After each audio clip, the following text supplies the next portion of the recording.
So, here we go.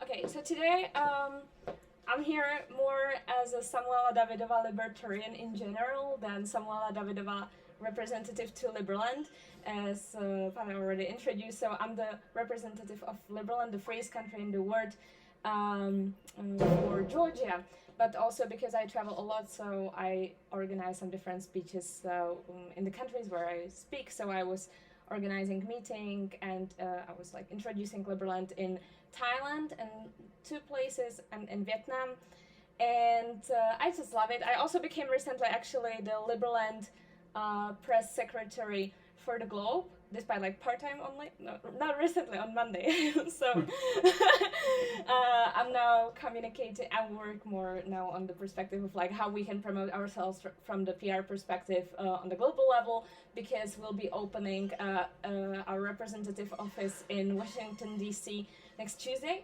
and also our president will be speaking now at Miami Bitcoin conference, which is the biggest Bitcoin conference around in the globe.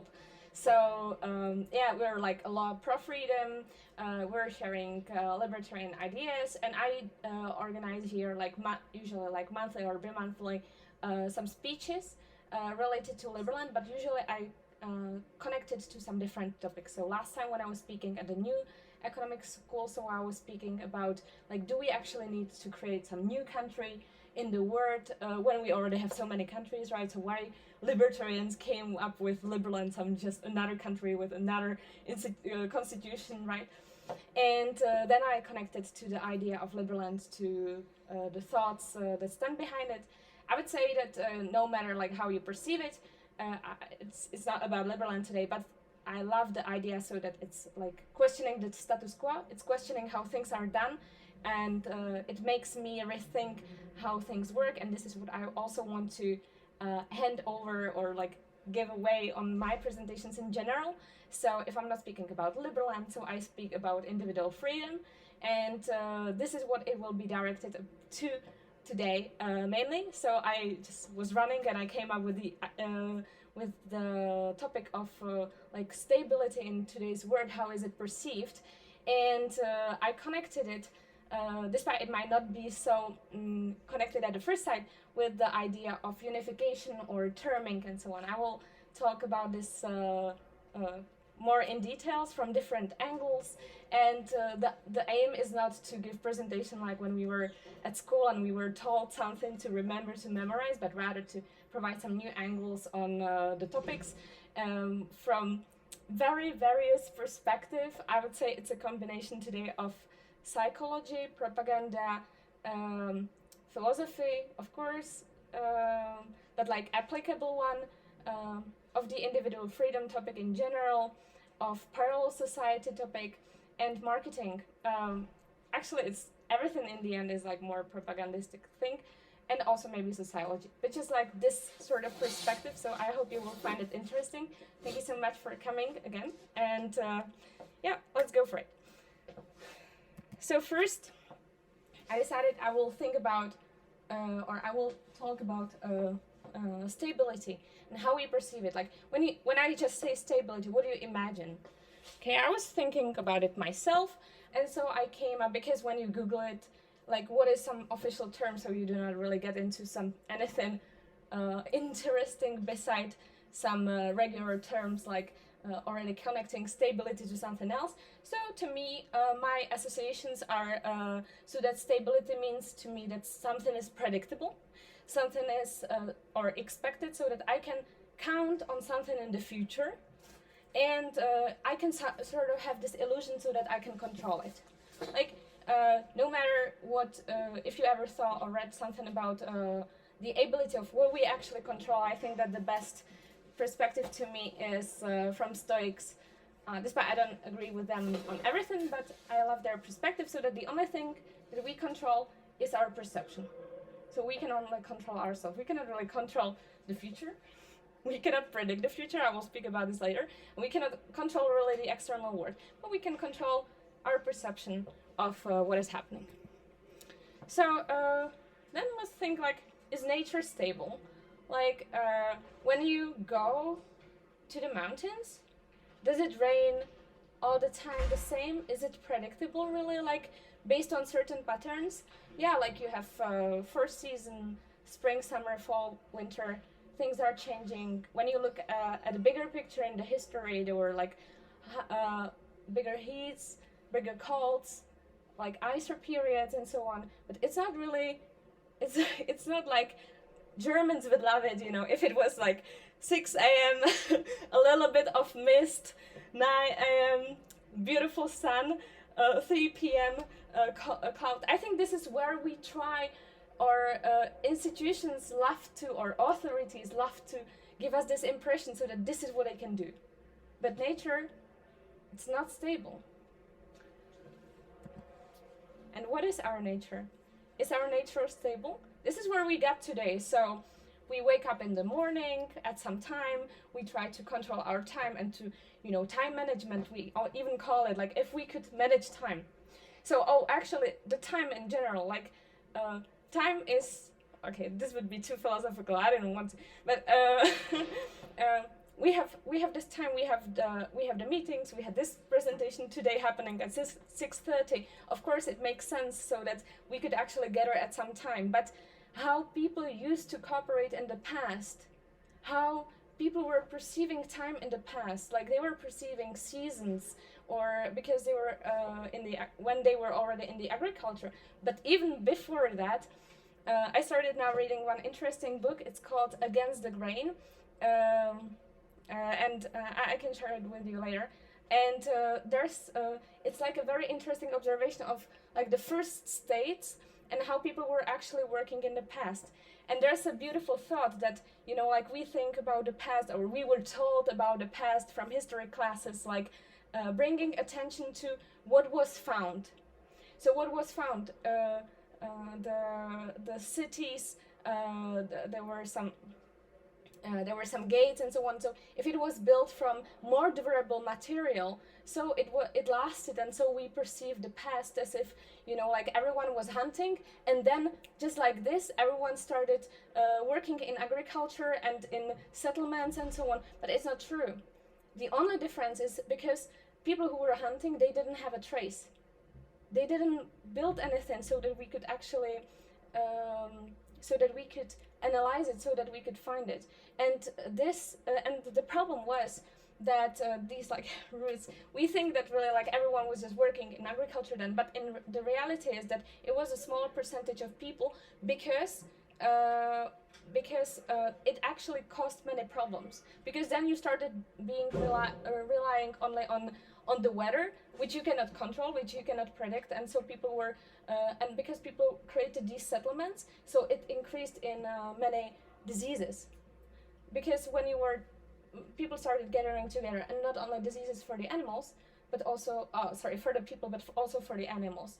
So this is an interesting thought of like, not of what we found in the archaeological sites, but what we didn't find. And it's exactly these traces of people, of millions of people who were just still hunting and who didn't want to go into settlement, because then they were controllable, because then someone came and they were like, okay, you'll be a slave and you will be now building the gate here of the settlement of the city and so on. And like this is just crazy. So people didn't want this, and then there was like this shame of people who were not sort of like governable, and those who were like, right. We just started. And those who were like governable, who were compliant and so on, who lived within the city and who were paying taxes, right, for breathing. So what is really our nature? Is the nature stable? So not really. I think that today, or at least from what I observed, oftentimes we perceive the stability as something like, oh, I'm adult, so I want a stable life, I want to have a house, I want to have a stable income, I want to be a good husband, citizen, whatever. And we will have 2 kids and they will be, like, they will be fed at this time, and we will take them at the best school and so on, and we will be the correct, the right parents, the right people, the right like citizens really, and it's this like form of this illusion. So that, okay, we control all this, and we bring so much energy into controlling it, into rethinking it, into creating this stability, but it's really an illusion, and we believe that it's like an adult position, right? But I think that it's much more, maybe I have it on another slide. Yeah, I believe that it's actually more of a child position. It's infantile. It's like, oh, okay, now I will pay some percentage of my income into my retirement fund, into, or social security it's called, whatever fancy word you want to call it, and or in Czech Republic we also call it social insurance, but it's mandatory, it's not voluntary. And what does it say? It's like, okay, I don't want to trust society, I don't want to trust my family, so just in case I give certain percentage of my money to the government so that they would take care of me in the future. So, but it's like, okay, I will, this stability seeking, it's like, take care of me.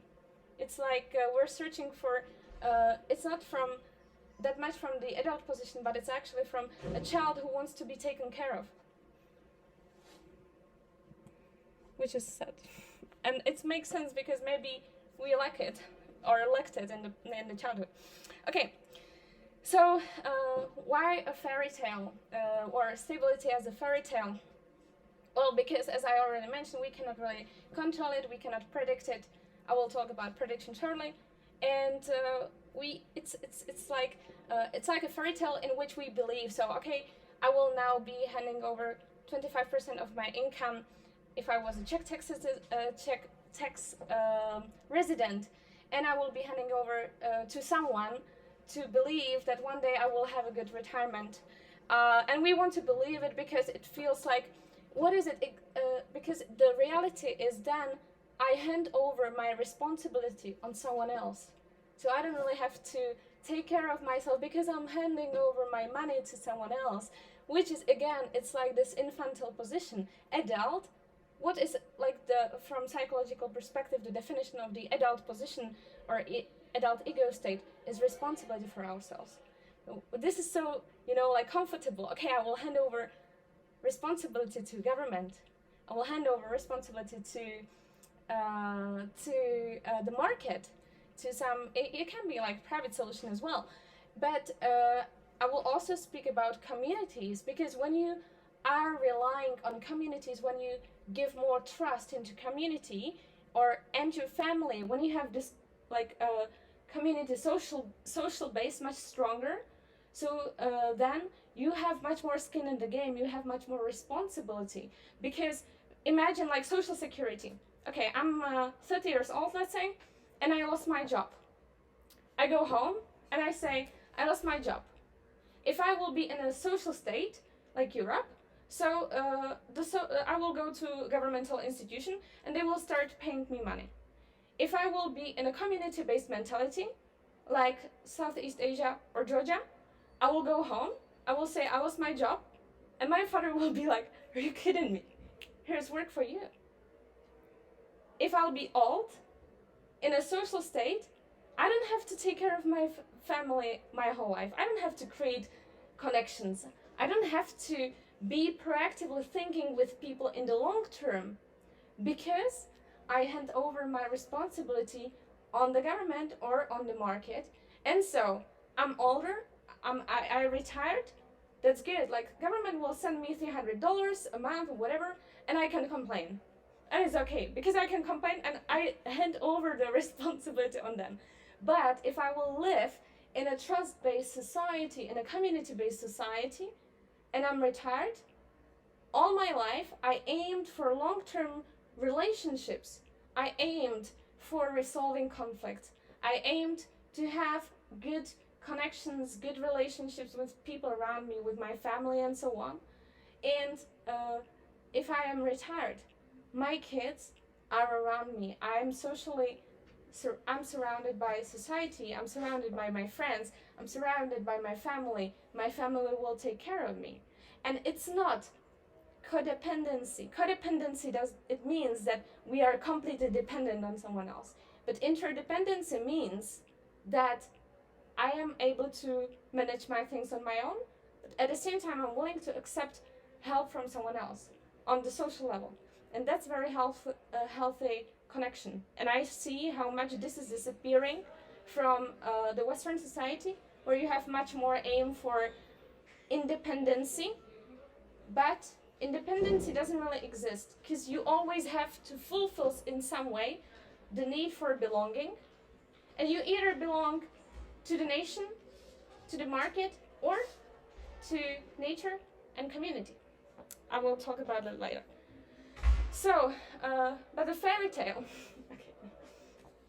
Fairy tale is good because it's easy. You know, like you don't really have to think about these. You don't have to sort of do the work, and you can believe that, all right, in 50 years, I will get my money back.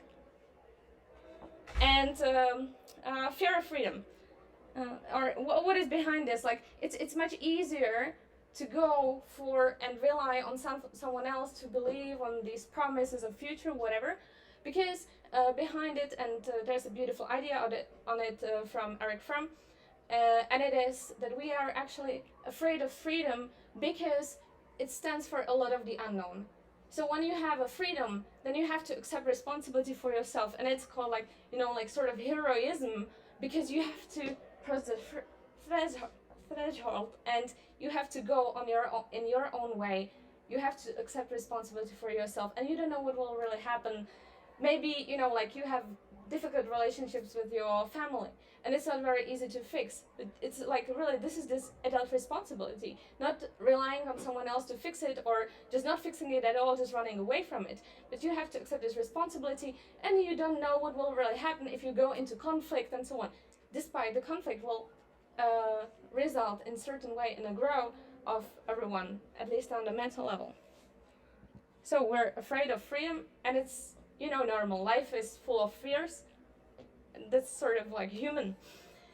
Okay, so I was speaking about prediction, so that we cannot really control and predict the future. I think there's a very nice thought on this topic if you're more curious about it, on predictions. So there's Nassim Taleb. I think any book from him, or any, just follow him on Twitter or whatever, he's really questioning this. So the idea is, like, when you have current predictions or current even like risk models, so they work with certain probability of the events that will happen in the future based on the past. But if you look retrospectively on the past, did something happen like copy-paste of the past? No. So we perceive the future, we perceive the current moment, and we predict the future based on what happened yesterday. Is yesterday today? No. It's different. So, like, Nassim Taleb's idea is you actually want to minimize the impact of the risks. Not really, you cannot minimize the risk. This is the thought of the risk management in general. So that you list all the possible risks that can happen. You can have earthquake, you can have floods, you can whatever. But you cannot, maybe you haven't predicted really pandemic. So when you create risk management sheet, so you list there so that the probability is too low, so you want rather minimize the sheet. You want minimize the risk, because you don't mind, because the risk is just too low. But what you can do is that you can minimize the impact of the possible, what is the real impact, like, so that if you will be flooded, so what you can do to minimize the impact, so that you can have double or copies of your materials, you can go into the electronic way, you can decentralize it, whatever, you know. So, like, when you think about the impact and not about the risk, you change the perspective, but you're really secured. If you focus on the risks, you're not really secured. And so this is the same with predicting the future. You cannot predict the future. But authorities love to give us the impression so that they can do so. That institutions love to say that we do so. If you would work in a corporate, so they have 5 years prediction of what you want to do in the next years. I'm really laughing about it, because it's like so naive. Like if you look back really on 5 years ago, so were they predicting the pandemic? Were they predicting whatever, like lays off in IT? You know, like everyone would be, or would you predict so that there will be AI which will shift the job market so quickly, and it will start in the creative positions, not in low-paid labor, because low-paid labor is so low-paid, so that it doesn't really make sense to invest into robot and into making robots instead of low-paid labor, but it's easier to actually compensate this sort of creative work, or you can scale it, and so on. So, like, have you predicted this? Have you expected it? No.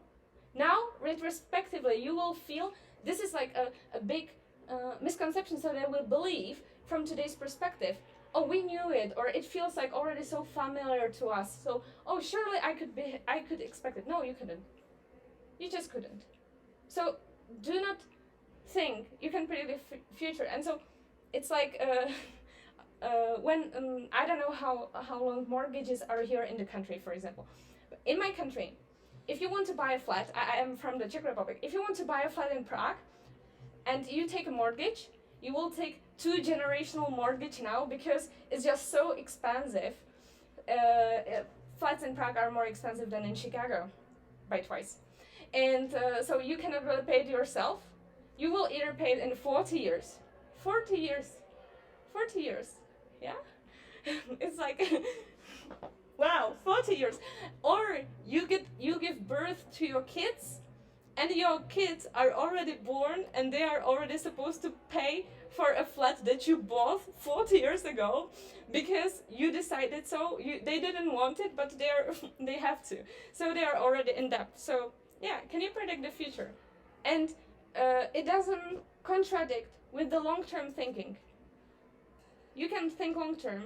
You can think long-term about what you know, like relationships, because then you will be more likely playing, like you'll be kinder and so on. You'll be a nice person, so that you want to create long-term relationships.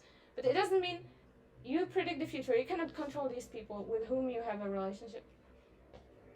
But you cannot predict the future. Okay.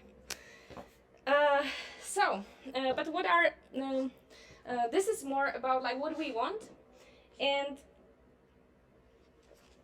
what are our real motivations behind what we think we want. Why do we want this stability? Why we want what we want? So, is it because of do we want stability because it's like a desire? Maybe our parents, grandparents, whatever, told us, look, this is a safe way, which makes sense because they most likely were born in a post-Soviet country, so over there it was like, be silent, don't stand out, and just follow the conformist way, because then no one will harm you, you won't be sent to lager, you will survive more likely. So they were like, you know, increasing the survival opportunity was like, just go this stable way, and it's like the only way to go. You will get your receptionist. You know, my grandpa was telling me that I should work as a receptionist, you know, somewhere at some corporate, and I just have a stable job. It will be good. You know, I'm God bless, you know, that I realized like, okay, maybe I can rethink certain topics and bring value to people in a different way.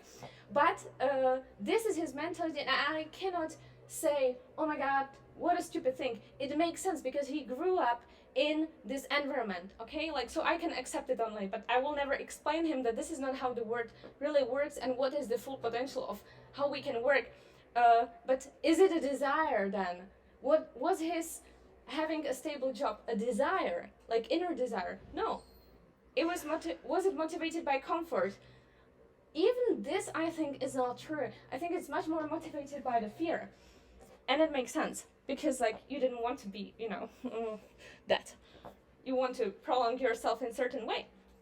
So, our current wants, are they really, you know, like, when you just stop and think, what do you want?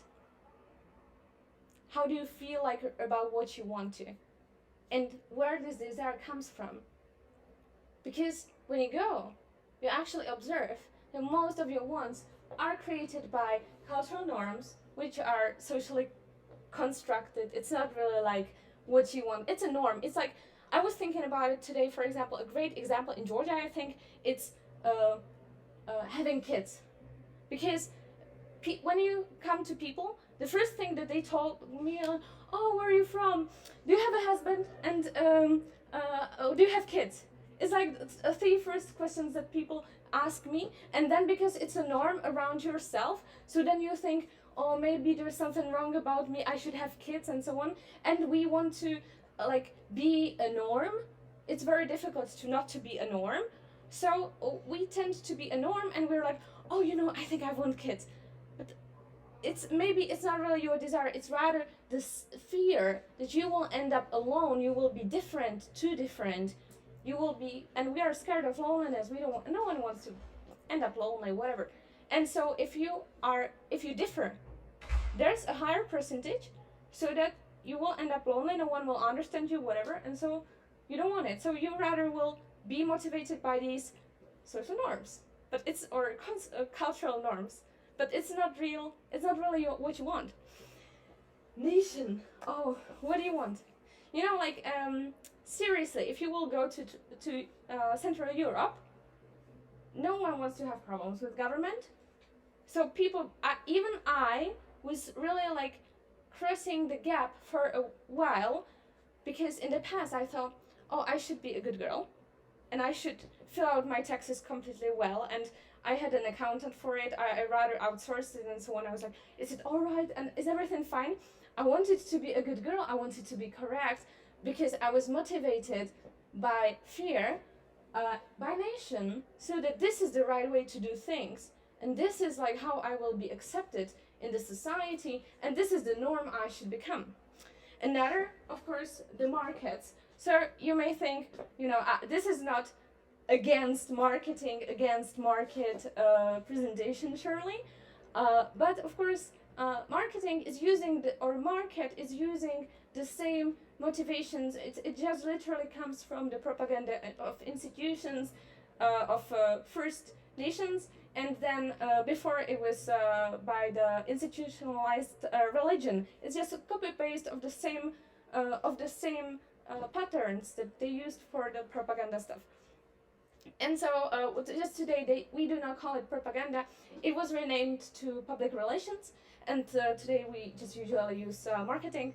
But it's exactly the same thing. It's exactly the same patterns, the same ways how to manipulate people.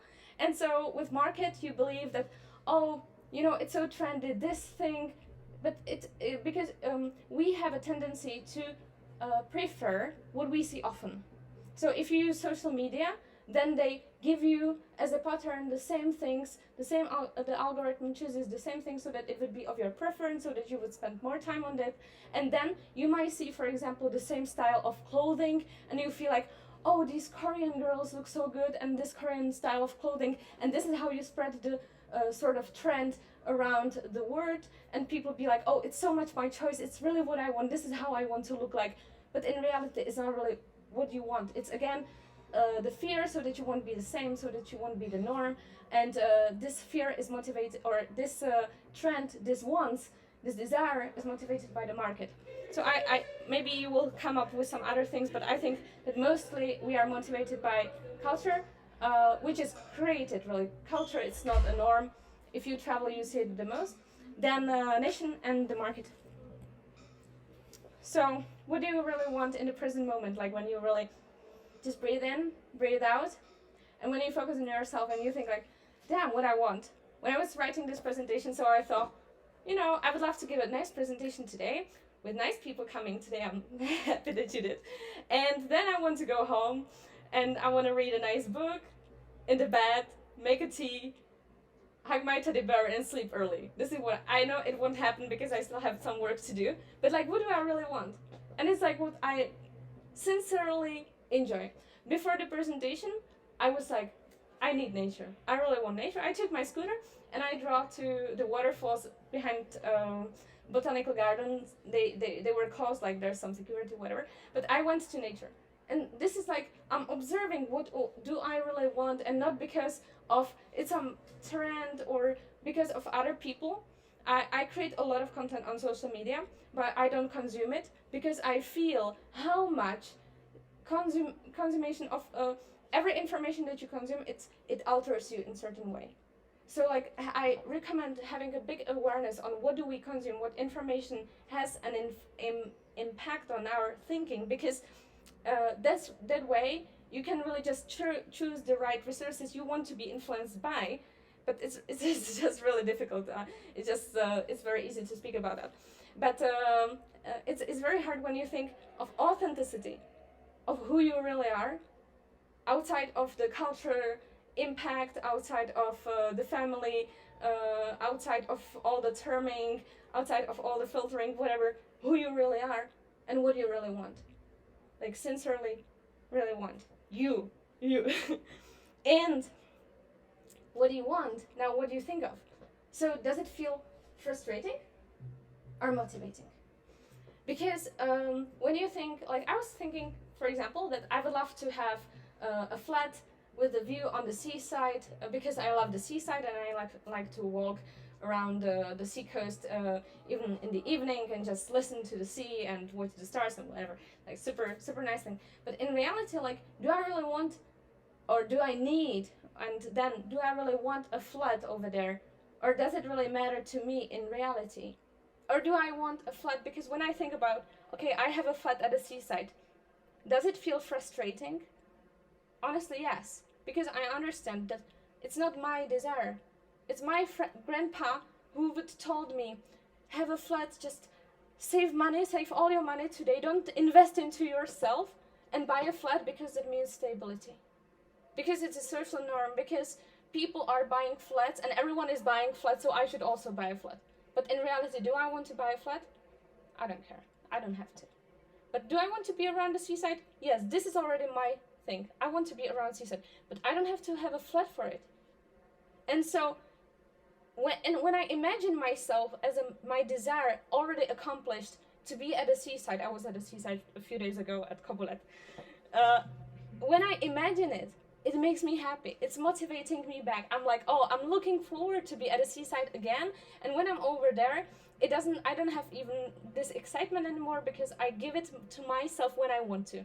I just go to the seaside when I feel like it. When I want to go to nature, I go. And I don't have this excess need, but it's like more of a calmness, but like happiness in a calm way, so that I'm happy for the present moment. I'm happy for the seaside, for having this opportunity to be there, but it doesn't feel frustrating. And if I think of like, okay, I want to have a flat, it feels frustrating because it means, okay, I will limit everything, I will have to make so much money, I will have, and you have to have a kid. Okay, another great example. What does it really mean? It's a lot of responsibility. It's a lot of resources that you will give away. It means that you have to find a good partner. So many people are breaking up. Oh my god. And so, like, how much is really your desire? It's like, how much is it something you need? I don't say no. It's okay if someone doesn't want it.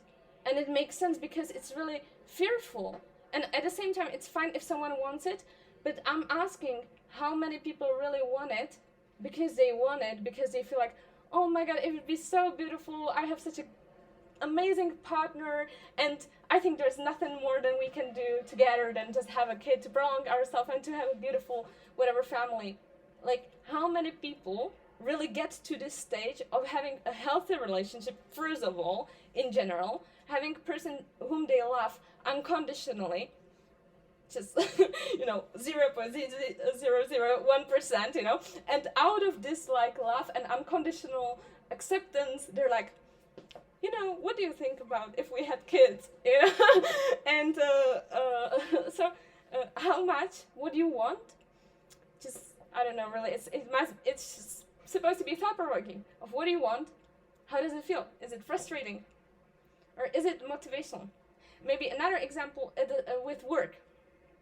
So you might have a work and you're like, yeah, I have this income, and like if I will work there for another 3 years, I will get 10% more, which is below inflation, but whatever, it's good, and so it's like stable, and it's one income. You were mentioning entrepreneurship, so I will cover this as well slightly, and versus, but it's actually, you might have this job, you might don't like your colleagues, you don't like your office, whatever, but it's a job, right? And your family be like, yes, stay at this job, that's good that you found it, whatever. And the society be like, oh, that's good that you have a job, so many people were laid off. How does it feel, really? So that you're in this job, do you like it? Do you really like it? Can you be yourself there? Versus, it's very hard to believe to most people, I think, that we can have jobs, we can create jobs, we can have a company, we can express ourselves, and we can do things that we love, that we enjoy. Like I stand here for free because I enjoy public speaking. I enjoy rethinking the norms. It's my joy, seriously joy. I'm like, wow, and I know that I will leave this presentation, I will go home, and I'll be excited about just this process of it's like prolonging my thoughts to someone else. And then some people give feedback, they comment on YouTube, whatever, and I understand that this attracts to me similar, like-minded people. It helps other people to rethink the norms, the way how they see the world. It's like my sincere joy. And it's like it's something like when you ask yourself what you would do even for free if no one would pay you for 3 months. So this is like exactly the thing. It can be done. So you can even, and at some point we can make even money like by something that we really enjoy. It's normal, it's fine, and it can help the world, whatever else. But it's it's good that there's much more entrepreneurship taught here at schools, because it's not such a norm, honestly, in Europe. But yeah, so how does it feel? It's motivating, yeah. Or I have also an IT work, and honestly, I work very hard every single day till late at night, because it's frustrating to me having a sort of like 9 to 5 job where I cannot really be myself, where I cannot express myself freely, where I have to be more compliant. I don't like it, because I feel like it's going against me. It's frustrating to me. Yes, I have I send an invoice every month, but in reality I'm scared, so that okay, I will not express myself the way I am because they might fire me. It's frustrating. So do I want to stay at the job, Motivation by the fear. Okay. It's not only motivation by the fear, but it's also motivation by the shame. And it's something that is used by, or for already a long time, by the institutions. And now I mean really institutional religion. So you won't be a good prayer, you won't be coming to pray, you won't believe, whatever. Shame on you. You're not compliant, shame on you. And so people get motivated by the fear. Another great, then you have another great example is the nation. So, oh, you won't pay the taxes. Oh my God, look how unfair is it to the other people who are paying. Shame on you. And if you live in this for your whole life, and of course, schools and families are helping, because everyone is already in this circle all over again. I read a very nice book where this is covered very well. It's by Eric Fromm, To Have or To Be, and he's exactly explaining this, how it's like all your life you live, when you are born, you have some sort of like protective defense, so that like, no, I won't do it, it doesn't make any sense, when you're a kid. But if you have this authorized sort of like not respectful childhood, which is it's very rare, it's not to blame anyone, it's just how it is in the society. So if you have more authority, like, look, I'm authority, I tell you what you do, and if you don't do it, you'll be ashamed, you'll be punished, whatever. It's the same pattern that you get at school. Oh, you're asking questions? Like, I don't know how is it here. If you're asking questions in Europe, like, over time people just get so lazy, no one asks questions, because if you say something wrong, you'll be laughed at, and not from your like roommates, schoolmates, but I mean even from the teachers. You'll be punished because, oh, wrong, you're not compliant with this. And so it's creating very good citizens, very good compliant people who are just continuing the same pattern through their life, and then they love to govern as well. So like either in family, in to control other people and so on, because this is like how we were just told or how we were shown that things can be done. So motivation by fear and shame, it's like triggering the most basics, like emotions. It's like seriously, it's working just well, and it's how it's like why from the, let's say, libertarian perspective, why people just don't stop and think, why do I pay this government when I just sold my cheese to this friend? So should I now pay, I don't know, 20% to the government? What government did so that I could sell this cheese? You know, like people don't stop and don't think this is better here. But in Europe, people would be like, oh, okay, so I have to report this and so on. People don't even stop because you're so in this pattern. You're scared so that someone is watching you somewhere. You're under surveillance. Definitely it's being tracked, whatever. So you're scared to question the status quo. You're really afraid so that you will be punished because this is what you rose in. And our parents rose in it, and their grandparents rose in it. Motivation by the joy. Can we be motivated by the joy? And actually, this is a great thing. Also, I'm really learning a lot over the past months, and it's self-control. Because what we do actually to ourselves is that we do exactly the same. It's not that someone else would be really making us afraid, but over the time, we create our own self-controlling self, so our own like controlling parent who be like, be a good citizen, submit taxes on time, wake up at 7 in the morning, take a cold shower, and so on. But it's just a pattern from adults that we heard when we were little. And so we get motivated ourselves by the fear. We create to-do lists and we punish ourselves. We feel ashamed if we do not fulfill the to-do list correctly. This is where I do not agree with Stoics, actually, because Stoics are a lot about self-control. And but in fact, can you be motivated by the joy? And of course, just think of when you do something out of joy, when you have flow, when you really enjoy the process. How does it feel? And what's the job done? When you don't have to push yourself, but you really love what you do. It can be any of your hobby, it can be whatever. Can you be good at it when you are motivated by the joy? Because many people already even believe, unless that you're motivated by fear, so that you will fail and whatever, so then, and self-control, so you cannot be good. But look at kids. When they are doing something out of really like joy, when they love something, are they learning? Are they improving? This is like, it contradicts most of the current self-help, honestly, this, what I'm saying, because all the self-help is like, create a to-do list, control yourself, punish yourself, be good. I wish you found something for yourself in life so that you were motivated by joy, honestly. That way. Okay. So we have this beautiful social tribe, and it's based on this fairy tale of false promises. We will have stable income, we will have stable future, oh my god, and we will have good retirement. You know, one day imagine yourself how you're retired, you're like the Americans, you're going on the cruise through Europe, who are spending, who are saving money through their life so that one day they would finally have life when they are 70 years old. So, stable income. What's the problem about having one source of income and sort of like stable when you have a full-time employment? Well, because, as I already mentioned, I saw it beautifully now at my very good friend who lives here.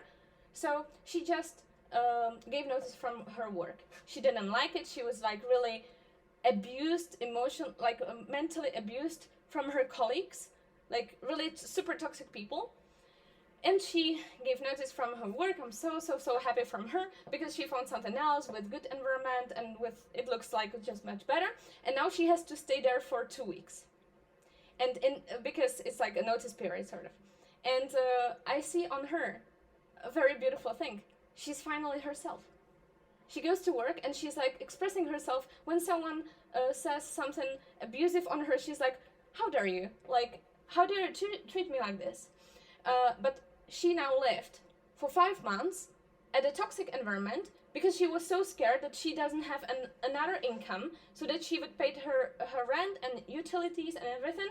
And she was like tense. She didn't have time for herself. She was not relaxed. She couldn't sleep. She got serious like physical problems because of like even I think it's everything just all together. She couldn't express herself. She was so unhappy, like seriously unhappy, but she was so scared to leave because she was like, oh, you know, but if I will stay at this job for 2 years, I will get a good professional. And I was like, you're super frustrated. And it's, you know, like I totally respect her as an adult, so I don't tell her, oh, leave this job right now. You know, it's her decision. But it was very difficult for her to make it unless she found another opportunity. She was searching, but there are not that many jobs. She is not a person who would be into entrepreneurship now. It's like her way. It's fine. And so of course, like, she was searching for something different. And once she found this opportunity, another one, and she was hired. And now I see the switch. So she wakes up, she's fine, she comes to work, she takes time for her to get lunch. Again, like as I said, she started having really boundaries so that they wouldn't mistreat her and so on. She was scared to do it while she only had this one income, and she didn't know that there's another option.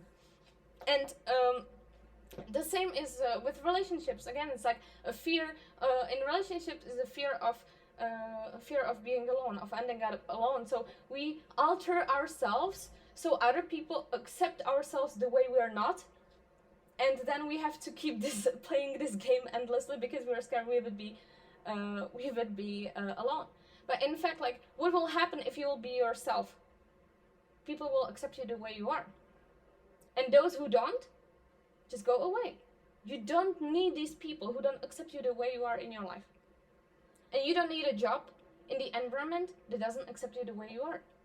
You need to have, and it exists, you need to have a culture, like work culture, you need to have a surrounding where you can express yourself the way you are. That's it. It's this happiness, you know? It's like, to me it feels so obvious, but the reality is that most people never even think of it, and they don't believe it exists because we keep repeating the same patterns because it becomes a norm to us, so we don't seek an alternative because we don't know it exists. It can be stable future. So who can predict the future, and who understands the word really? You know? No one. But authorities, this is also like one of the beautiful thoughts from this From's book. Authorities give us like government, politicians, a beautiful example. Like, politicians give us a beautiful belief so that they know everything. They manage everything. They control it. It's okay. We don't have to worry. They will manage the trains. They will manage the roads. You know, I just paid the taxes, and the road is not still fixed. I don't know what happened.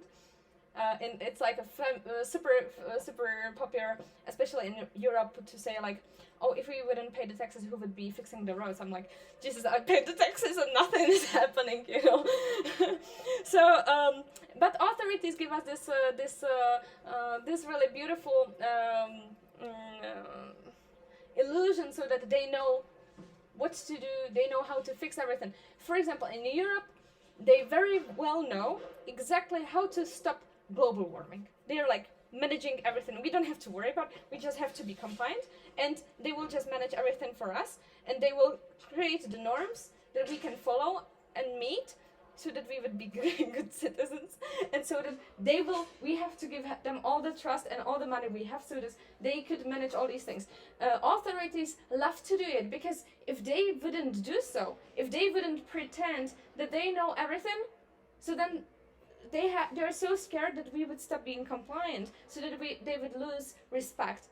And yeah, so it's just working. It's been always like this. It's same with the institutional religion, but I think that this the government is a very good example, so that we really have this idea. When you watch TV, they can fix everything in the world, you know, like especially before elections.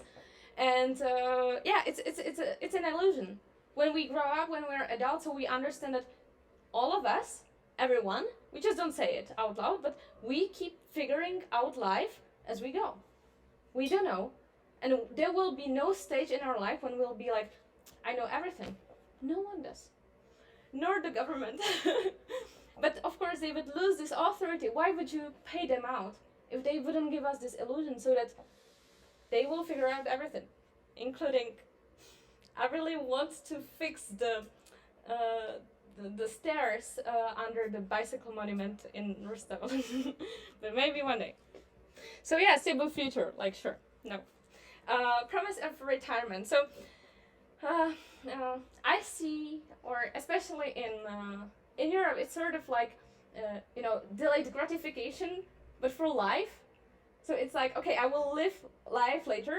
I will be now good. I will be stable. I will pay my mortgage. I will do my shitty job I hate, and I will be paying this amount of money. And one day I will finally live when I'll be 60, 70 years old. My favorite like self-development guy in Russia says like, postponing sex for retirement is not really working. It's like, and it's exactly like, sort of, to me it's really about living. Like, will you ever be younger than you are today? Will you ever have a better health than you are today? Like in probability, in percentage of probability, like no. You will you have more breathing capacity in your lungs tomorrow, in a year, in 50 years? No. It's no. That's it. No.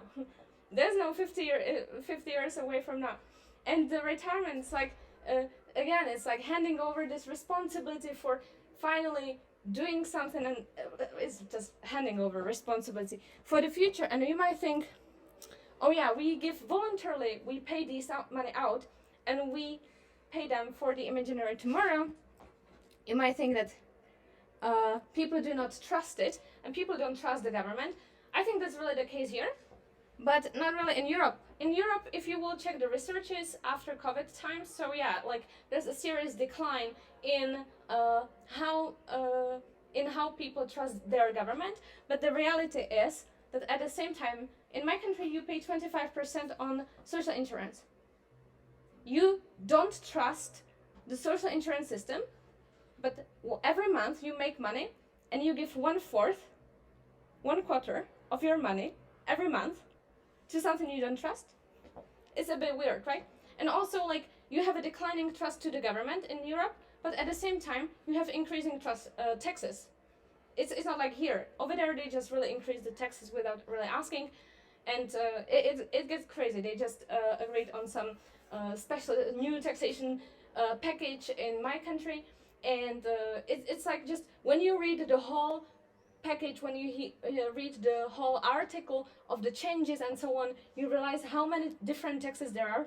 You get a headache, of course, and you realize that a normal person just cannot even like keep pace with what is changing, what is happening, and so on. So you just better really give up, and you hand over the money, you hand over the responsibility for managing all this, because they believe they seem to us so important for resolving so many imaginable problems. And yeah, like they just do. It's a bit crazy. But why don't trust people when they say, oh, I don't trust government? It's exactly this thing. Like in Europe, they don't trust government in research, but they keep paying them. And the reality is, okay, you may say, okay, they're scared of freedom, they're scared of accepting responsibility and so on. Surely, like it makes sense. They might don't see any other alternative. That's fine. But the reality is, follow money. If people, what is money? Money is that you have to wake up in the morning, you have to go to work, and you're paid off for your effort.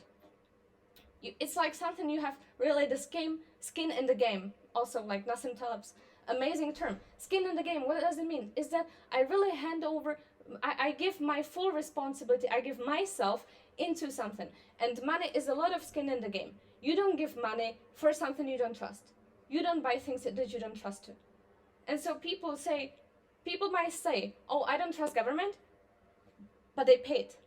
And they paid like by half of what they make in Europe. They trust it, obviously.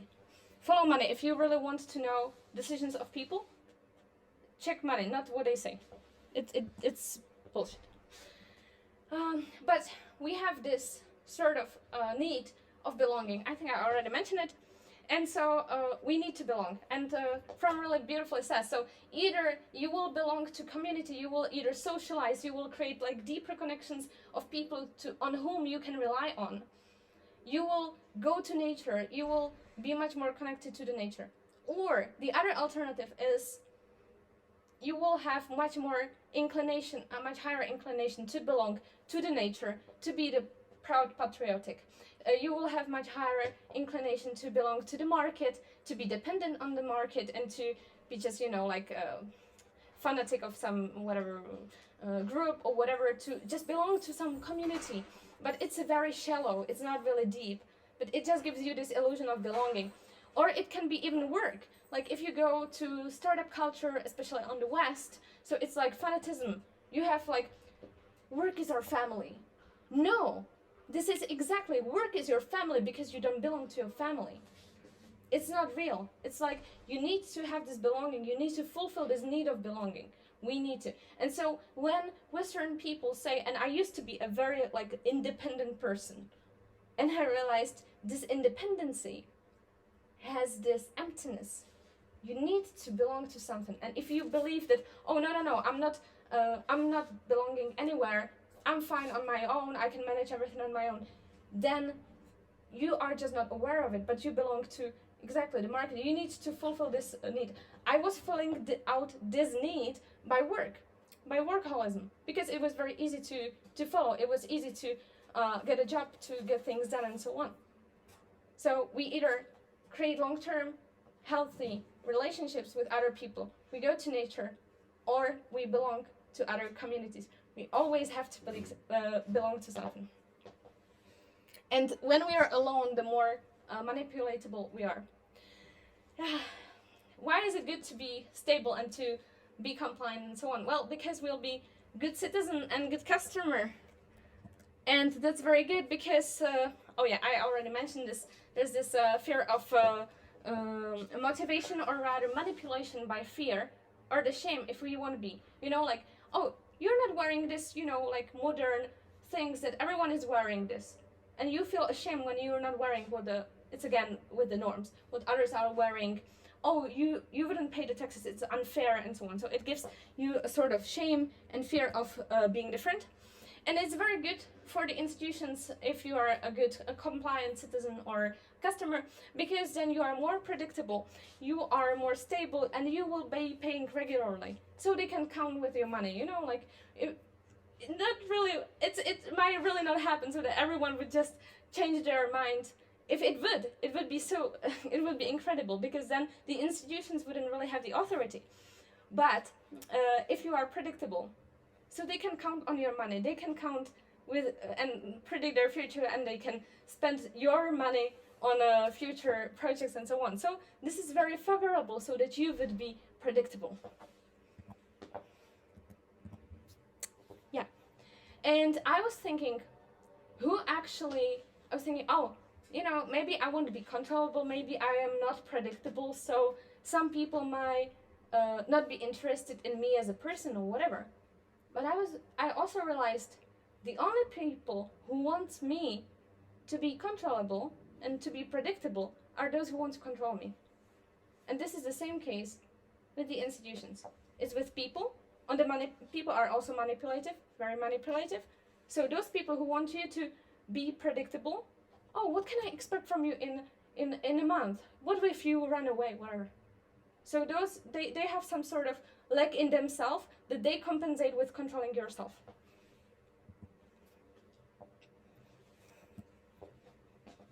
Okay, and here we get to unification, which is very favorable in, especially I will target this from the perspective of more like marketing thing, but you will understand even without the background.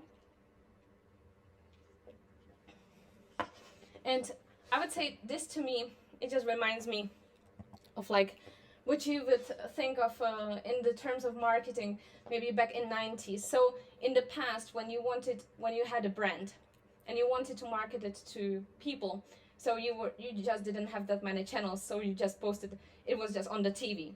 And TV is very general. So it was better if everyone had the same needs. So then it was like very easy. You just put it out and There was much lower conversion rate, but it was good if you were unified, if you were similar with other people, if everyone wanted the same. But the market is really changing a lot, and marketing is also changing, especially it can be very well seen with the applications of TikTok, how they target the content is very interesting. Okay, so if people, now let's look really on the nation, if people are unified, it's really perfect for you as the institution.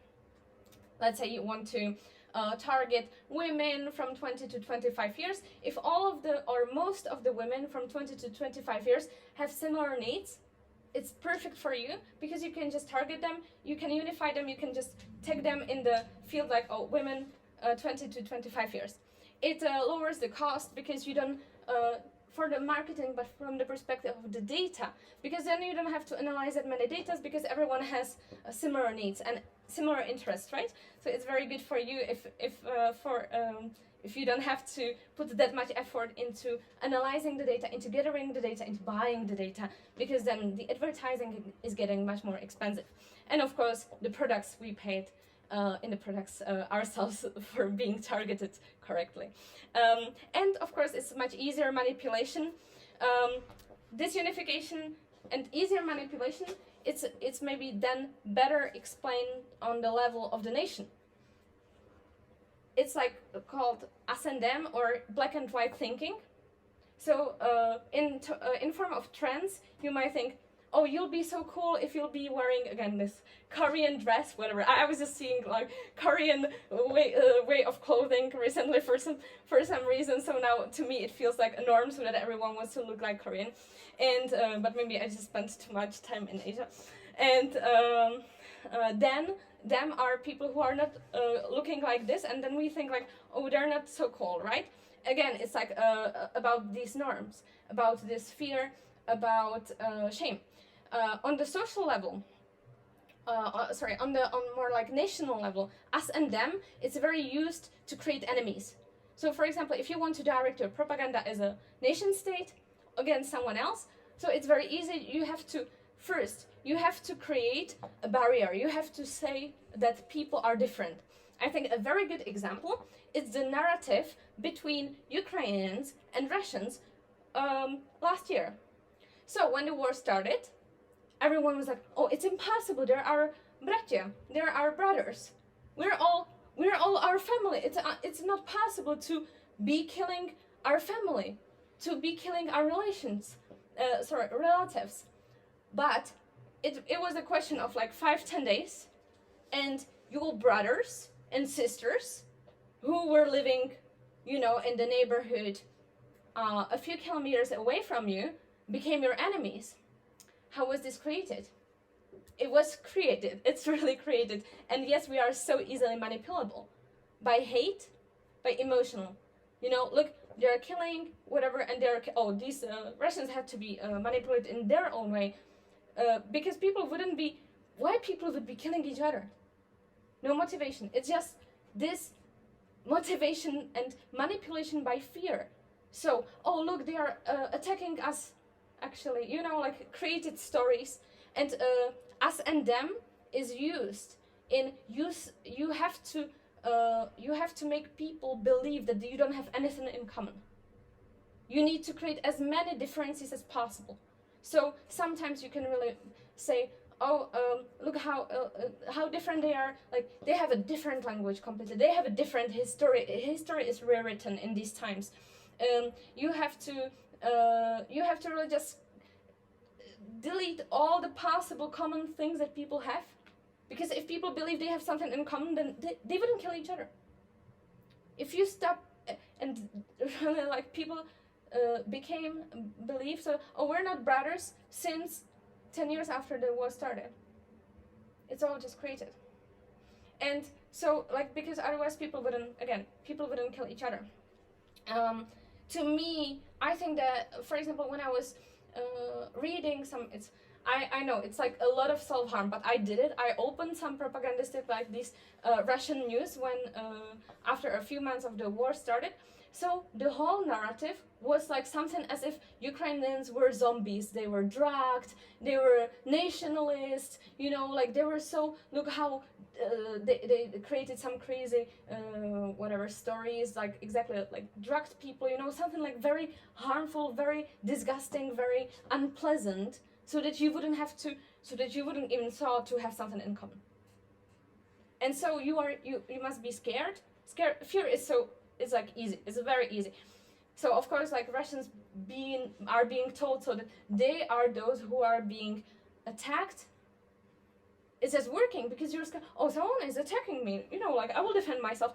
Oh, those weird people who are drugged, it's so terrible. Where did the brothers go? It's crazy, right? And when you ask Europeans, and they will be like, oh, we're not so easily manipulable. It's ridiculous. We all are.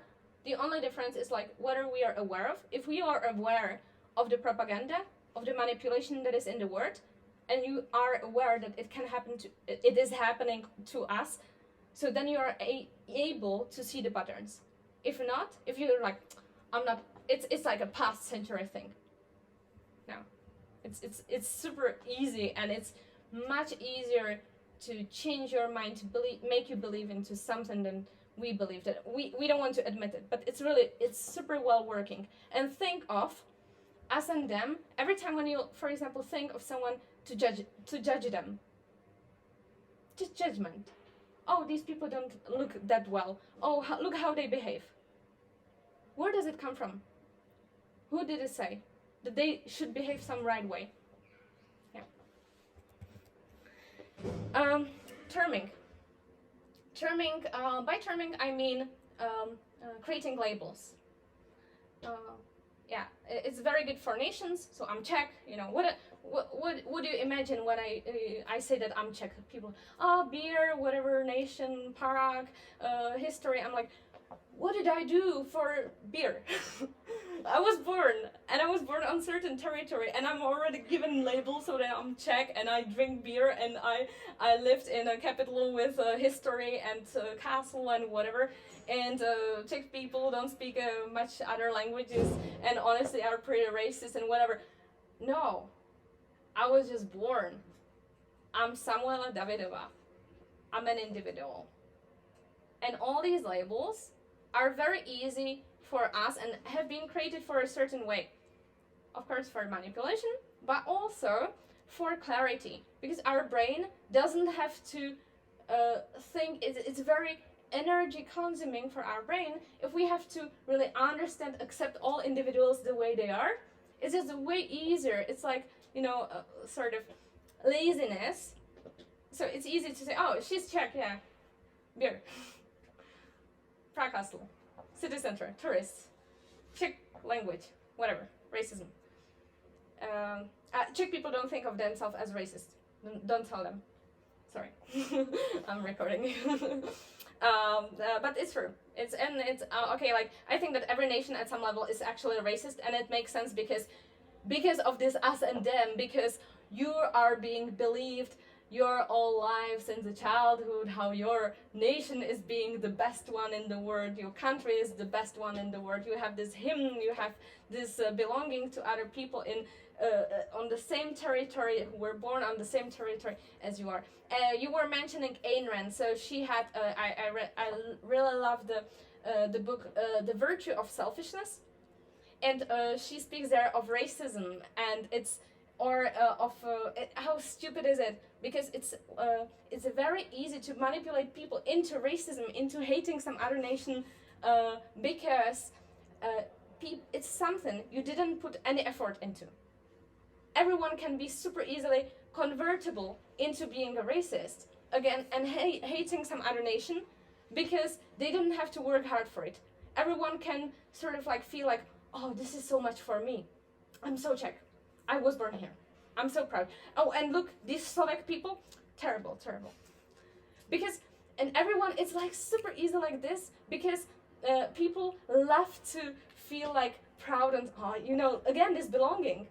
Oh, you belong to this nation. It's like, oh, you have like mass manipulation and so on, of course. It's like working very well, but everyone can sort of like belong to this community because it's very easy, and no one did anything for it, so they feel like heroes, but they didn't do anything for it. And it's like really, Ayn Rand is pointing out a lot on this effort. You didn't put any effort into, I didn't put any effort into being woman. That's why I don't like, you have these communities that are like, we have to push only women thing, no? Like, usually it actually, polarization, it's very good for this gender, because the more you have these labels, you have these tags, so the more it points out to the differences. Again, instead of being accepted as the individual, as who I am, you would think of me in the labels. Oh, some young girl, what is she supposed to tell us here? How many degrees did she have? Like labels, you need them. Where she comes from, and you don't need this. Accept me the way I am, how you feel around me. My thoughts make you think or not? And this is important. If we would seek more acceptance in society with other people, if we would seek more acceptance from other people towards us, it would be much different than we do today. Like, oh, this guy, he's, in my age, that won't be good. Oh, he has this school, it's not so good. And so on. So when you have terms, it's good, it's easier for the brain to understand things, but at the same time it creates much more differences, because then we associate these labels with certain things. So again, if I would be, for example, if I would be like for feminist, this movement, whatever, so I aim, it's like, I believe that at the beginning of the whole idea was to get respect, to get the same rights. This is like totally like, I'm totally for it. It's great, like, have respect. But if I will now go into world where I already have respect, I have the same rights, I can vote, I can do all these things, I can study and so on. And if I will accept for respect for acceptance from society, I can just be myself without pointing out on this difference of, look how woman I am. Because when I come and when I push everyone like, accept me, I'm a woman. I want more norms in this company. I want higher women among CEOs. Honestly, being a man, I would look like, what? It's like, what are you trying to show me? Like, you're pointing out on how different you are from me. Why? No, you're not, we cannot be equal. Like, equal on the individualistic level, because I am different from you, and we're all different. We're just ourselves. But if I will be pointing out on how woman I am, like, and you won't be accepting me for who I am, but you will accept me because I'm a woman, and you should. And so it creates actually much more polarization, much more differences, because I'm pointing out on the difference. Look how different I am, how woman I am, whatever. No, I'm myself. Big data personalization and having the tailored solution. This is what I see as a big shift in marketing, and it really significantly changed over the past years, and I think it will be a very big problem, and this is why we are much more manipulatable today. And it's because we have really big data, we have a lot of data on the marketing level, on the social media level especially. You have your own personal profile. I mean, now from the heat maps, from how you interact with the content that you perceive, how you use your phone. Like, it's highly probable that you would be authenticable only because of your behavior on how you treat your how you treat internet, how you treat social media, personally, on yourself, on your profile, on just you, because it's just, this is how far it is. It's very far. And so we have these tailored solutions. As I don't use, I have TikTok, but for creating of content, but I always upload the video and I just close it because it's it's a real, it's like black hole. Because, and I see really like young, small kids, when you go to Batumi, just observe kids with phones there, and like they sit there for 5 hours and just like, and I'm like, wow, why? Because it's tailored to them. It meets what they want, and it can even predict what they want. So I was reading, there's a research, so some girls found out that they are not heterosexual because of the content on TikTok. This is how much they are able to analyze our behavior and preferences to the point of showing us certain content to actually question our beliefs of who we are. It's just wow. And it's today. I don't want to know what it will be in like 2 years. Maybe I will speak here in 1 month, or then I'll be like, oh my gosh, please just delete these applications from your phone. Like I'm totally for offline life, but at the same time I create content, so I want you to follow me, of course. So yeah, like it's a serious problem, and we really it's fun, but at the same time it's sort of tailored to us. But I was already mentioning that at the same time we have certain preferences. We need to belong to a certain way. We have some, preferences, and we believe that they are really ours, despite they might be created by nation, they might be created by the market, and so on. But what is now more a trend in marketing, it's like small niche markets, which means some fan club of some particular person, and like much smaller communities. They're much easier convertible because we believe then, wow, this is so much for me. So it's much more, it's much better, for example, to target not dog lovers, but to target dog lovers which love this particular breed. Because then you will be like, oh my god, this is for my, whatever, a Yorkshire, like only Yorkshire, only thing, so you will more likely to buy it. Because, it's a special red vest for my Yorkshire, and you will much more likely to buy in this shop if it will be specialized on Yorkshires, because you will think like, oh, this is so for myself. But in fact, this shop is serving another 100,000 of people who are having Yorkshire dogs. So you feel like, this is so much tailored for me, personally, I'm so different, and I will have this. But actually, all the Yorkshire lovers will buy it, and they're much easily convertible because they feel like it's personalized, it's tailored on yourself, and it's just working super well. So if you are thinking of creating a business, go for small niche markets. It's like very good. And what is the usability in politics? So it was very well used during the American elections. So you can target if you have a good marketing team, so you can target very well. And on Twitter, they just made a research among people what are their preferences, and they were saying totally different speeches and program points, and now it's election program, so it doesn't really matter. But they were saying them what will be the deliverables of the candidate to different regions, really, to target different people, to target their preferences, so that people would vote for, it was for Trump, and so that people would vote for him, and they, the marketing team just did really their job. They made a research of the preferences of what people want, what are their biggest trouble, and the candidate came as a solution of the problem. He even may enforce the problem. This is like a very governmental thing, so they come up with problem, they create problem, and then they resolve it. But even like when you make a research, so you can already find what problems people have, and then you can resolve it with the candidate.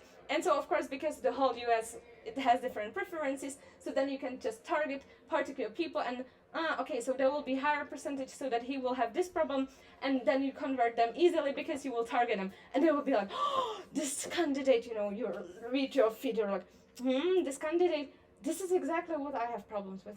Imagine that there would be a candidate who would want to repair stairs under the bicycle monument here in Tbilisi. This is what really triggers me, because I live around and I walk there 2 times a week.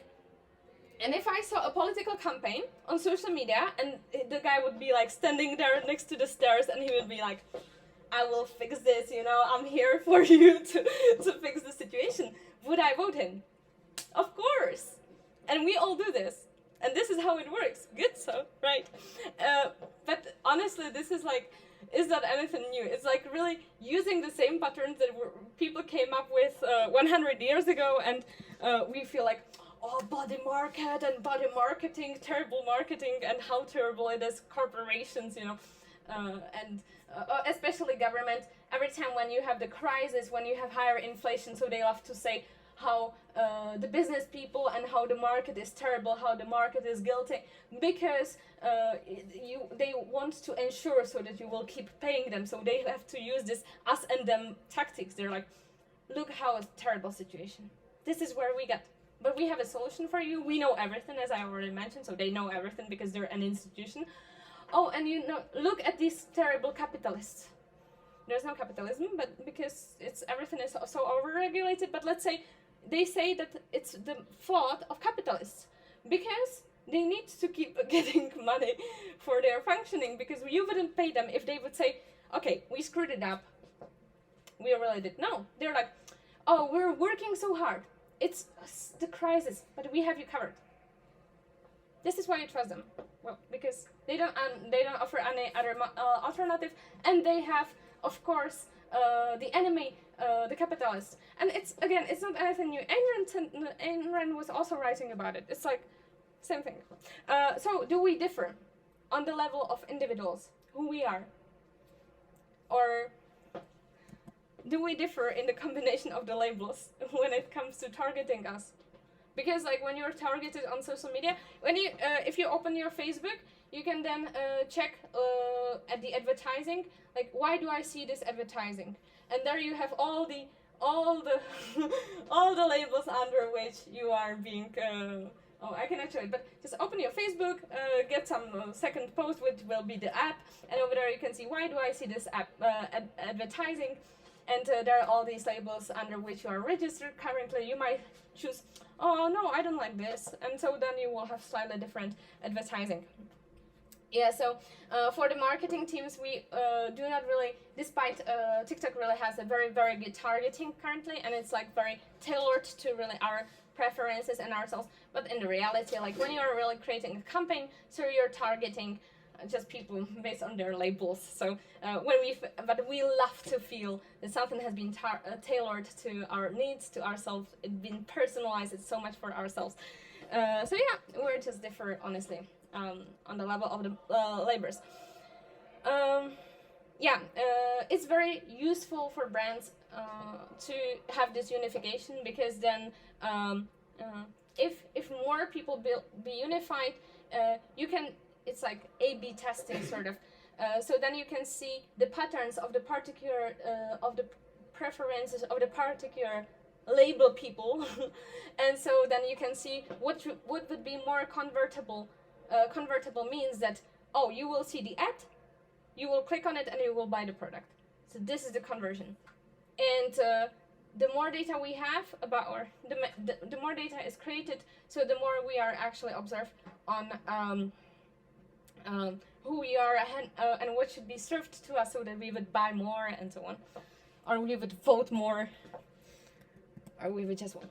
Okay, I decided I want to finish my presentation with what solutions I see, or what can we do, and this is open for your thoughts totally. But so first possible solution that as a right European person I should say is like, maybe we need more regulations. It won't work, because it's exactly what is happening is exactly the result of the regulations. The more regulations you have, the harder it is to enter the market. It's very favorable for big corporations to have more regulations. I think a good example, but I was having really a 2-hour presentation here just about regulations. And a good example might be GDPR. It's like a law, very, very long and very big, very complicated law. I spent, I think, 2 semesters on, just from different perspectives.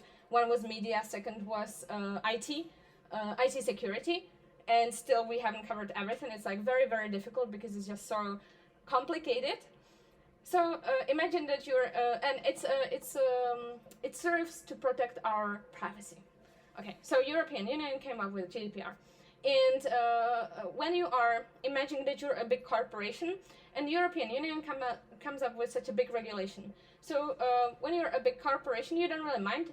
Usually the countries have 2 years to implement this new law into, or this new requirements into their legislation, so they might alter it also on the country level, and then you have some time, several months, to implement this on your corporate strategy or to be, compliant. And so, when you're a big corporation, you don't really mind about such regulation. Why? Because you have a whole team of legal staff, and so you don't really care that, okay, you have just such big turnover, so that you will just dedicate a few people on resolving this GDPR thing, on the corporate level, on how you treat customers and so on the communication and so on. You will much more likely be compliant and you'll be fine. And of course the fines, if you're not compliant, are terrible. It's like millions of dollars, or euros, sorry, it's euro. So it's really like, it's fearful, But if you're a small person, if you're a small entrepreneur who just wants to enter the market, so in Europe, like in let's say under normal conditions, you want to start a business. What you do? You go and you think, oh, what would people need? What am I good at? Where does this meet? And how can I make money on it? So this is like the best thing you can do. Word needs what you know. You're good at it. You like it, and also you can make money on it. It's like it's a beautiful combination of everything. It's like what we might seek when it comes to work, when it comes to entrepreneurship, whatever. But so you let's say. I once came up with this example of babushka going to Kazbegi from Tbilisi, and okay, I will just say it.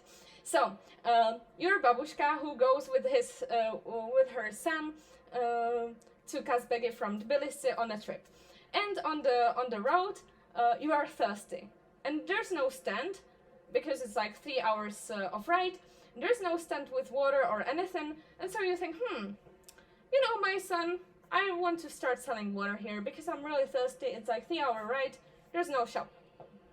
So on the next day, babushka stands in the middle of the road, and she opens a stand there, and she starts selling water. And of course people stop there. They're like, oh, this is so good, so that you're standing here and we can buy water here. That's so good. And you have some khachapuri. What she will do? On the next day, she will come with water and khachapuri. And this is how you create, and she's very good at baking khachapuri, so everyone loves it, and then people come with other needs and so on. They start delivering and whatever, like she can grow a whole concern for khachapuri and water. Imagine this, it's easy, right? Okay, and now you're in Europe. And you think, I'm going from Prague to Dresden, and there's no shop. I would really like to buy water. Okay, so first, you go to a governmental office to register for business. Then you need to find some delivery. You need to hire an accountant. You need to you need to print out the paper with the business you have. I know that there are some regulations here too, but it's really like much low bureaucratic than Europe. You need to get some special license, most likely. Oh, and if you want to bake your own khachapuri, well, you cannot get it, but you need to have a licensed kitchen where you can do it. You cannot really just, bake khachapuri because you're in Europe, so you must be protected. You must go through the control. You must fill out, it's called HACCP, and it's like this. I used to work in with food and stuff, so it's like a very long, it's like a book. Someone that has to create for you. You have to pay people so that they would create it for you, so you're meeting all the requirements, and you have your cheese for khachapuri. You have it in the fridge where you measure your temperature 3 times a day, and you write it down. There are a lot of this like bureaucracy thing. You still haven't sold any of the khachapuri, but you're already in a debt of 100,000 of lari because you have a certified kitchen, because you have this book, you have accountant, you have legal stuff. And if you want to also open the delivery, you will work with the data of your clients, right? Okay, forget it, are you GDPR compliant? Instead of actually making business, you're just following bureaucracy. And okay, like we can think of like, it's a bullshit, but on the level of my ethics, what does it mean is that so many people are doing monkey job that doesn't create any value. Instead of just going and serving people and just making them happy of, they're not thirsty, they ate a great khachapuri. Instead, I won't even start a business because, oh my god, so much paperwork, so much expenses, and so much like fear of being punished, of being controlled, and so on. You will give up. So you will rather get hired in a corporate. So it's with more regulations. It's much more difficult to enter the market. It's much more difficult to be compliant, of course. Like, and you will more likely, of course, like you can count possibly how many people just cancel their business in the first months, but you will much harder count how many people didn't even start with their business because it's just so difficult. And I faced this 1 year ago. I wanted to come up with one educational project, whatever, and then I was like, oh my god, it's just so difficult. I was just reading the regulations on the global level, on European level, and so on. It's so much headache. I spent on it really several nights till night, and it's just so overwhelming. I cannot do it. So I gave up on business. And tell me how many people give up on business because it's so overregulated. So regulations to, like prevent us from big data and from the market and so on. It's not working. More survey, because, why? Well, because there will not be alternatives. So only corporations will get bigger, and small entrepreneurs who might come up with alternative to more decentralized solutions and so on, they won't come up, they won't exist because it's so over-regulated and they have to be combined. More surveillance. So okay, maybe if we will survey everyone, if we will follow everyone, and if we will know everything about everyone more, so then everything, the world will be secured and just good. Well, no, I mean, we can just check China or whatever, like North Korea style of, and this is actually where we are heading, sadly, in Europe. Again, I was speaking about regulations in this term much more, and it was like so long. So just shortly, they're just coming up with, it's called chat control, or it's not officially called chat control, but it's actually a chat control. And so there's a special regulation that will regulate all the social media, all the messengers, and also all the storages where you might potentially store the harmful files. And what is the harm here? It's again this coming up with non-existent problems and resolving it. So they want to help with child abuse. They want to fight child abuse with controlling, surveying all your messengers, all your photos, or your storages, and so on. It's not a fake news. It's like really a legislation that is in making. Google European chat law, chat control law, and you will just find it. There's are some simplified explanations, and it's like crazy. And of course, it must be automated. So if you send someone, let's say you have a girlfriend and you send her some naked photo, whatever, because you want, whatever. So of course, what's the reaction of the corporations like messaging application? Is that they will be like, oh, okay, we rather be compliant than getting a fine. So they will rather send all the photos that might be potentially harmful, and not to government, to police. So a police station, which is like super 100% sure not secured from the data perspective and IT perspective. Okay, so this communication must be automated, and the police guys will be scrolling your photos that they're getting there, because in case, they will hire more people who will do this job, of course, so we will pay them from our taxes to control us, to control our photos, to check our photos. It's just so crazy. So that maybe there could be a child abuse. Will it really help child abuse? No. But they're securing us. Okay, so some proposed solutions. So I believe that one of the great ways we can do already, and in a simple way, it's more, at least thinking of more anonymization. So you don't have to always share everything.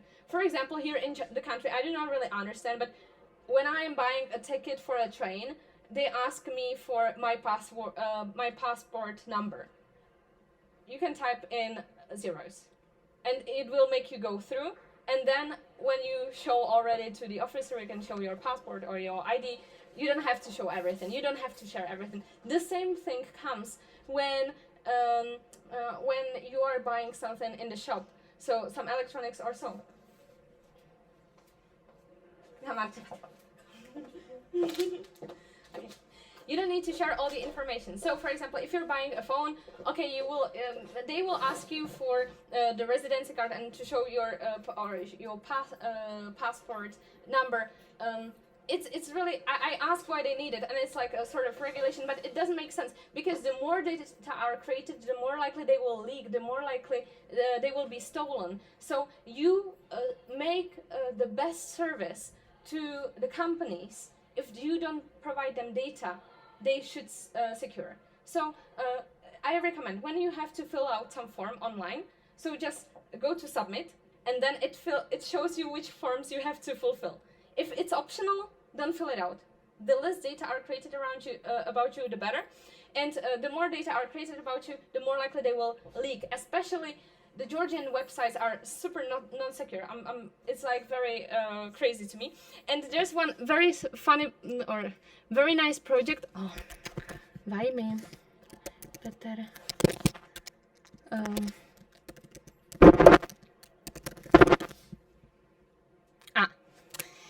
So this website, it's called Peter Horvat. Peter Horvat, it's most common Slovakian first name and last name. So what people are doing is that when they are filling out the form for the e-commerce shop, so they fill out that they're Peter Horvat with 000 passport. As best they do not fill out their any details. You can outsource the address on some shop where you can pick it up. And so you are actually anonymized, and the e-commerce site doesn't have to store your data, or they will store your data, but the data that do not exist. So think, can you create yourself some alternative, like ego, whatever? Can you create yourself some other credentials that you can use for shops when it's not necessary? Of course, if you are meeting police or something, please show them like real documents. It's like required, but. Oftentimes, think how many times you do not have to fill out your real data. Just the companies don't have budget to secure them, honestly. They won't. It will leak.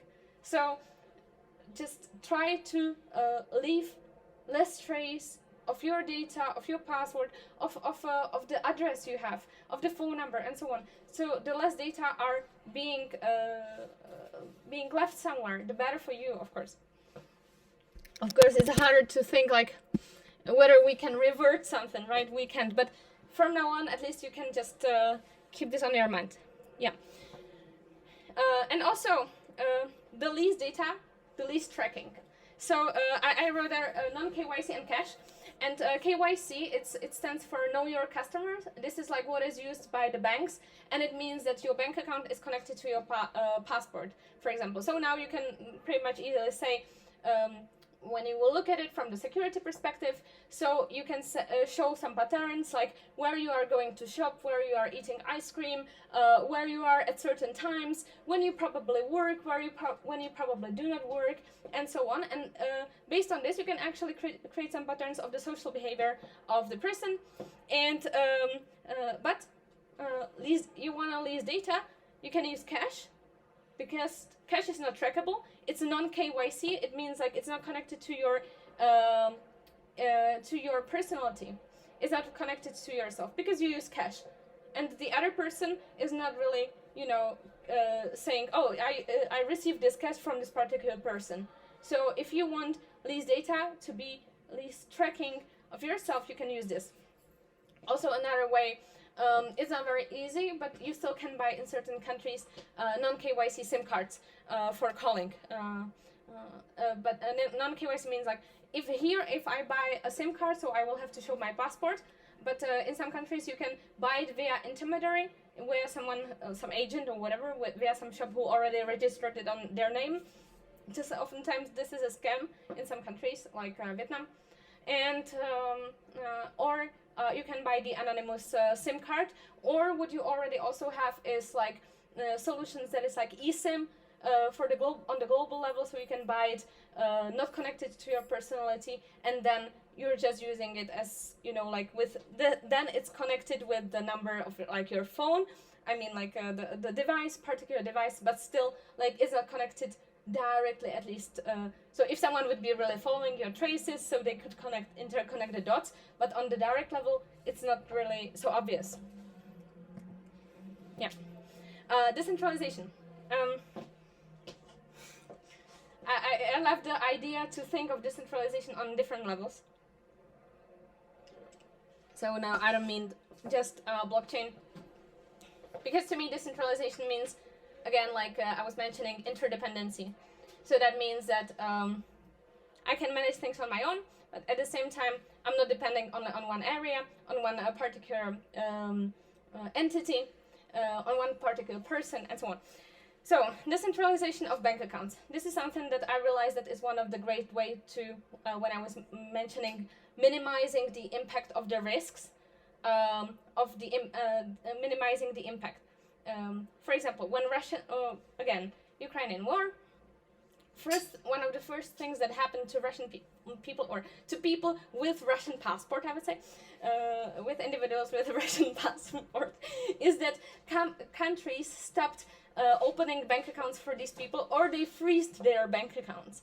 And one of the things I come up with, my freest project and whatever I recommend on the individual level, have opened at least multiple bank accounts in different countries as best. Different banks and different countries. Because then if you have like at least opened 3, let's say, I would recommend 5, but whatever, 3 bank accounts, so that means you can at least transfer your funds, or if you don't have funds in one place, so then you're not dependent completely on one place only, on one bank only. And I myself, I don't know how, I think that as a Georgian citizen you can also open a Belgium Wise. It used to be Wise Transfer. It's a very good online bank. You can just open the bank account online.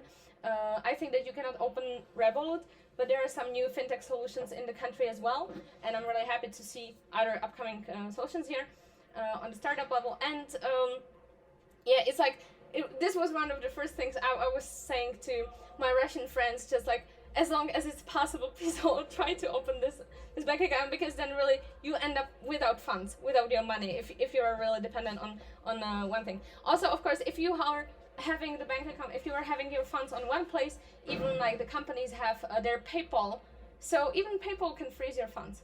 PayPal is freezing accounts, and it freezed my account just when I opened it. I was like, what is this? Because I'm, weird to them, because I'm a Czech citizen with Georgian IP address and Georgian residency. They were like, whoa, no, it seems like a fraud. So they just freeze my account. I was like, okay, so I cannot make business while paying out myself via PayPal because they just freeze me. How dependent are we on such corporations?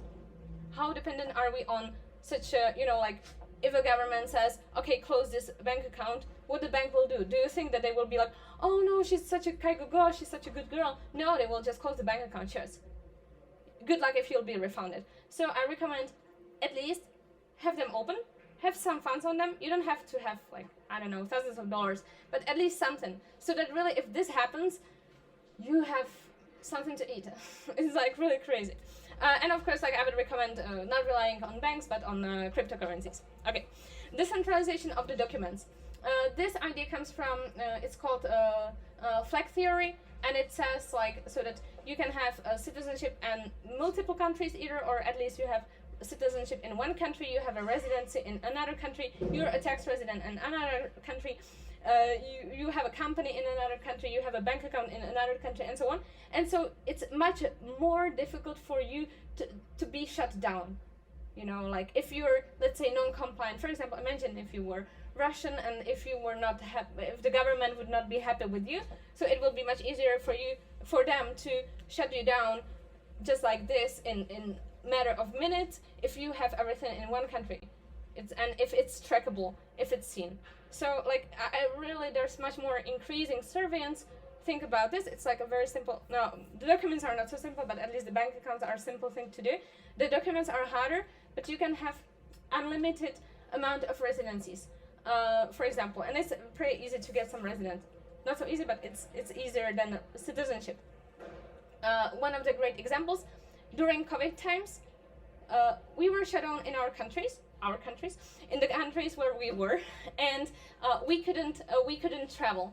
But if you had a residency of some other country, you could travel abroad, because they had to let you, because we were like, oh, I'm the permanent resident here. So my friends, I have some very, like, global citizens friends who are like Slovak people, with Paraguayan and Panamanian and also Uruguayan residency cards. So then they are just changing and showing the particular documents to be and they were like actually traveling the world even during the pandemic. I was actually traveling a lot too, but it was not because of the documents, so you can actually use it.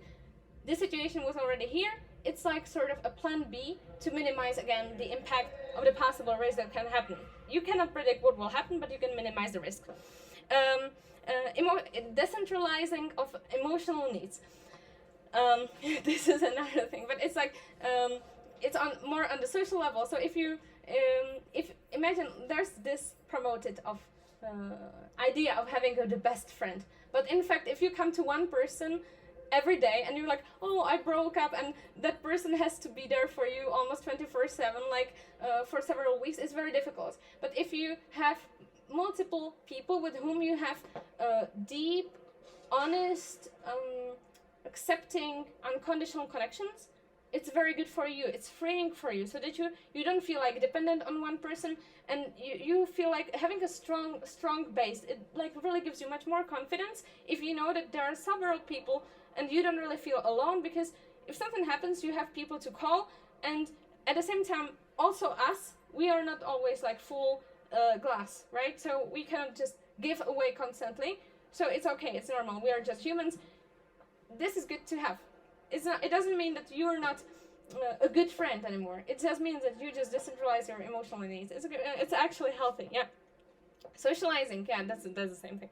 And decentralization of the income. So again, I was already mentioning that it actually makes us feel fearful when we have only one income, because then we cannot be ourselves and so on. If you have multiple sources of income, it's an incredible freedom, because you understand that if some cooperation doesn't fit you, so then you can just leave it, because it's like a drag for you. So, but when you're not dependent on it, you will more likely do it. If you are dependent on it because you need to pay your rent, you're still responsible adult, most likely. So then you will not leave this job because you're scared. Communities, yeah.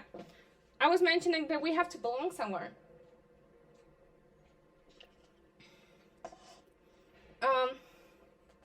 Yeah, and I was also mentioning that when you rely on community, on a strong social base, so then more likely you have a long-term thinking, because you know that you can see it very well if you go to Georgian mountains and you have small villages. Just observe people, how they treat each other. They might not be the best friend with their neighbors, but in fact everyone will be more likely playing positive sum games. Why? Because they know that they will have tough winter, and in tough winter you need to rely on the community. You cannot be independent, you cannot be on your own.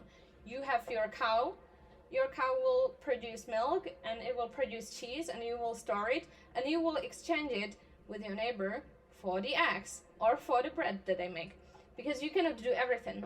So communities, people they're like much more for like for resolving conflicts, for like being interdependent, not codependent. Codependency would be you would do anything and you would be completely served by your neighbors. Most likely this won't happen. But interdependency is that everyone is doing something for the community, everyone is involved, and they have to trust each other. They have to trust, so that, okay, I have my home and I have here my things, and they won't come at night and steal from me.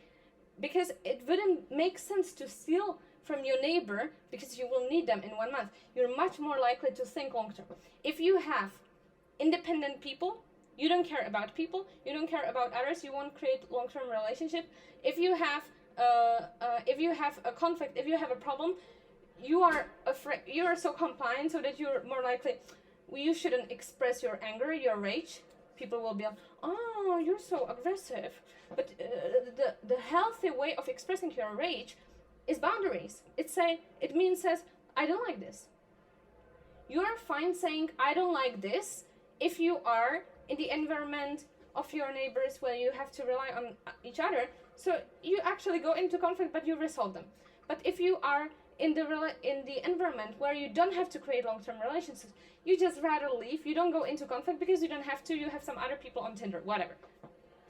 But if you create communities, and I really believe in in the power of communities, because if you will rely on communities, you have here now libertarians who are founding their free cities, they are completely disconnected from the government of the nation, and you have like such hubs around the world. So this is already being created.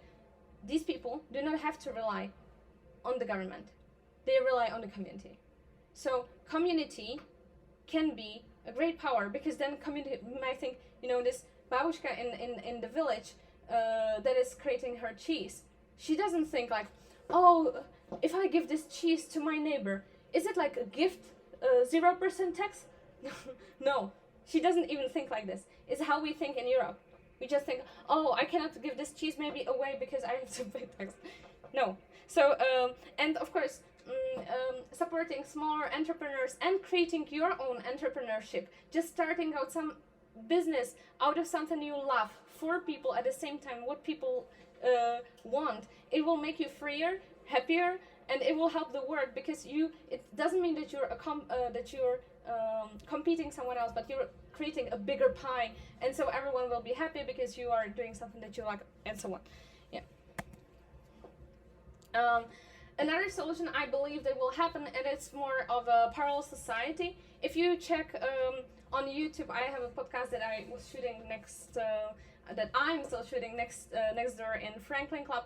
It's called Liberland in Georgia, and I had an interview with Mariana Sadecka where we spoke about parallel society and about some parallel society solutions sort of. And so the idea, I believe that the more regulations we have, the more alternatives we are also actually happening. So it just makes sense. It's like a natural reaction. Like some people question it, and some people think, oh, this is a bullshit, we won't be compliant, we won't be doing it. And so it's like more of a gray zone, but it's really just happening. I believe that in the future, because the increased surveillance, so some people will have some sort of official identity, and then you will have, for example, for the government, some people will be like, oh, I'm the traveler, I don't have any income, I don't have any money, and they will, for example, get their income in the cryptocurrencies, and they'll be like, yeah, I'm the traveler, I don't have any income to tax, sorry. And I believe that partly they will have this official identity, their official document, their official citizenship, and then as the alternative on the parallel level, they will also have this Petr Horvat in Slovakia, or whatever would it be here, Georgi, I don't know, was the most common last name, so I would be Mariam, like Nina, so not Samuel, but I'm Nina, whatever, and I would be accepting just cryptocurrencies on the non-KYC level, so that it's not connected to my personality. This is why I think that this is how it will look like, yeah. So I think official profile and some low profile where you're not really seen. And shared economy, if you have a flat, if you have something, if you have a bank account with your funds, it's like, just imagine you're a government that can be doing anything. So you just see it and you're like, you don't have it. We freeze your funds and we took away your flat. Who you are without it? What do you have? So it's increasing much more, is the shared economy. If you do not really have something, I love my scooter, but you can still use shared scooters, and I don't have to take care of the repairs and so on. So it's actually a way how we don't have to keep the responsibility for the thing, of course, but at the same time, if we all have things such like a car, my friend, he was arguing that he cannot relocate from Prague because he bought a new very expensive coffee machine. And it's like a serious thing, like 1,500 lari coffee machine home. Of course, you don't want to leave Prague because it would be so complicated. The more things you have with whom you have this emotional attachment, the more likely you won't change your conditions because you feel already so stable. But it's not really making you stable, it actually makes you trapped. It's like thinking, it has this Pavlov experiment, so if I feed the dog in this hour, so then he comes every day at this hour to come for the food, and the dog is like, every day the human comes at 1 p.m. and gives me this food. This is what we do with things. I bought a flat. Wow, look how free I am. I now don't have to pay the rent. Now you have to pay the mortgage for 20 years. You will be scared of leaving your job. You will be scared of leaving your country. You won't give up your residency because then you couldn't keep maybe your mortgage, is the case in Europe. And how many limits? You became slave of yourself, of your own decisions, of your own needs that are not really yours. Yay! That's it. Thank you. I will